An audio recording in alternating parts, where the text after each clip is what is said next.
All right, And that's enough for that right there. Thanks, Derek. For some reason I heard a little music in the background too. I don't know if you heard that, but you see that exchange. You see how he was pressuring him. See, the left they want to use that right there as Donald Trump's quicksand. Right. What do you mean by that? This is the drive down his pole. Okay, he already spoke about that a couple of years ago. He felt what his opinion was. That was somebody from the audience, which I believe was a plant from Hillary Clinton. But that's besides the point. But now, and so let's let the president, the first community organizer, that's just what he called himself now. If you want to join the conversation, give us a call at 734-822-1600. 734-822-1600. We're gonna have Luke Adler on in a few minutes. He is retired FBI. He worked with the terrorist task force, so he's gonna help us with this right here. And so now number 2, Derek. All right, give me a few minutes, Luke. We're gonna be with you. Assalamu alaikum. Many other Americans have Muslims in their families or have lived in a Muslim majority country. I know because I am one of them. But my father came from a Kenyan family that includes generations of Muslims.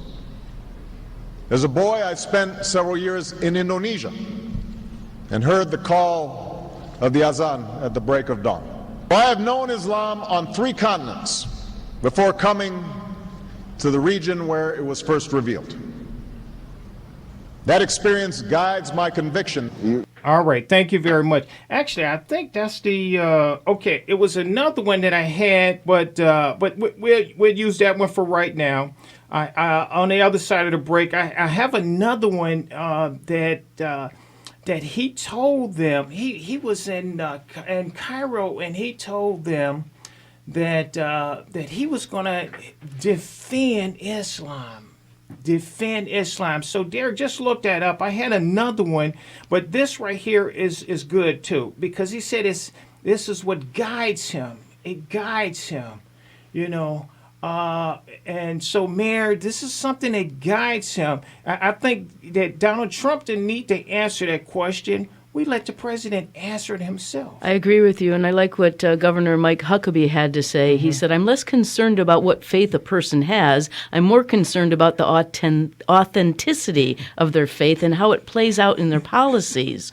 He says, I'm also concerned about a guy that believes he is a Christian and pretends to be, and then says he is, but does things that make it very difficult for people to practice their Christian faith. So you see, while he's proclaiming to be a Christian, yes, he is denying the Christians their faith, yes, through his executive actions, yes, and his support of issues. It is shocking to me that he invites the Pope into his home and then invites a whole bunch of people who represent complete disregard for what the Catholic Church stands for. It doesn't make sense. So when a paradigm doesn't seem to fit, you have to look at the paradigm and change it. Obama says he's a Christian, yes, but he talks and he acts as if he's a Muslim. Yes. So if you walk like a duck, yeah, and you talk like a duck, you quack like a duck, you are a duck.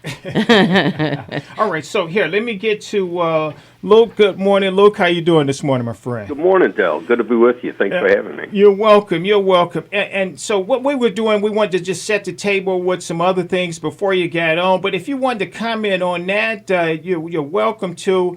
But one of the things we wanted to primarily talk to you about, because of your background, is the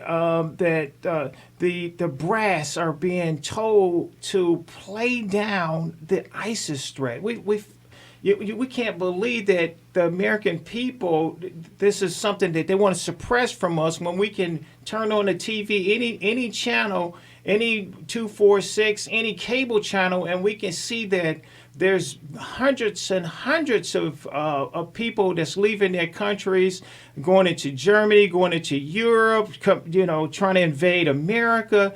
And so we see that there's there's something going on behind the scenes, and we don't like what we see. Well, that's absolutely right, Dale. And it seems like it's a tidal wave of humanity coming out of the Middle East and flooding into Europe and wanting to come here to the United States.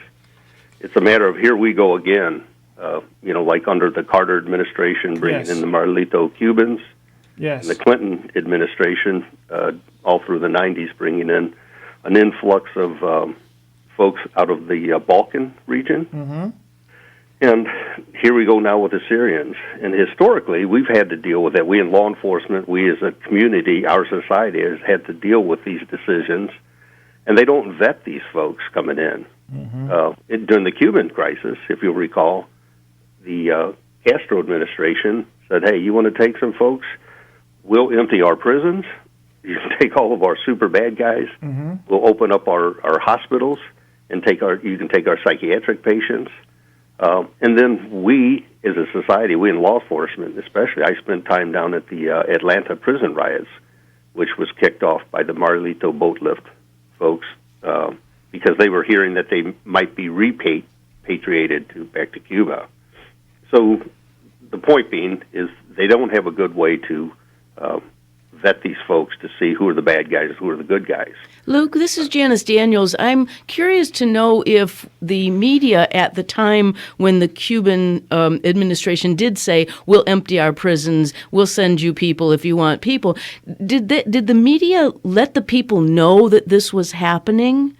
Or was... They did. They actually, did? It was starting to get out on the news that the Cuban government, and I think they were, a lot of the Cuban Americans who were residing here, had been here for years, mm-hmm. were hearing these things from their people, their families, et cetera, friends who were still living in Cuba. And so it did get out onto the media. And of course, the government was like, no, we're just taking the people that are seeking a new life, et cetera, et cetera. And we ended up with a lot of bad guys here. Now, those were just criminal bad guys, mm-hmm. right? Back into the 90s, when you had the Balkan conflict, the Balkan Civil War going on, what a lot of people don't realize, there was a huge influx of foreign fighters from the Middle East fighting in the Balkans, right? Yes. When the Clintons came out with the Dayton Accord, 95, and said, hey, peace is going to break out and everybody hug, and we're going to take a lot of these folks in, but you have to get rid of these foreign fighters. Alija Izetbegovic, who was the president of Bosnia at the time, said, well, that's fine, we'll get rid of them. And what he did was he made them Bosnian citizens. That's how he got rid of them. So now all of a sudden we started getting some of those folks who came over there to cut off heads and attack and fight mm-hmm. in the Balkans. Now all of a sudden they're filtering into our country as refugees from the Balkans. And it's because they had no good system in place to vet these folks out. Personally, here in St. Louis, I had people that would come to me and say, hey, this guy says he's Bosnian, and these were people from the Bosnian community saying, this guy says he's Bosnian, but he's not Bosnian. And I thought, well, that's a simple way to test. We'll just get a DNA sample on the guy and, go from there. Uh-huh. But the government just wouldn't do it. Okay. I saw a lot of people line up who were not, even though they lived in the Balkans or were born there, they were not living there during the conflict. They had long since moved, some a decade before, and were living in other European countries. And yet when they heard, hey, America's taking refugees, they jumped in line and came here illegally. So here we go again with the Syrians, only now, potentially, you have a lot of ISIS fighters. Yes. Who've been told, hey, shave your beard and get in line mm-hmm. and come on over here. First thing I would do is say, hey, anyone who is, any male of military age between 17 and 50, stand down. You're not coming in. You're certainly not coming in right away. He should be sent back. Because here, before you go any further, I just want to say, this is from Jihad Watch.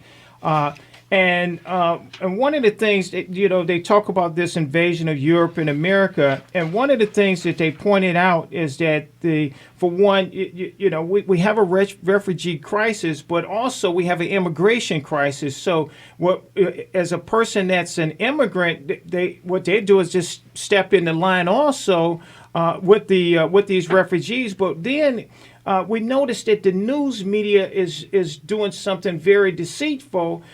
When they focus in on this, they're showing the women and the children, that the crying women and the children, and so for us to have real compassion. But they pointed out that clearly that the majority of these migrants are men.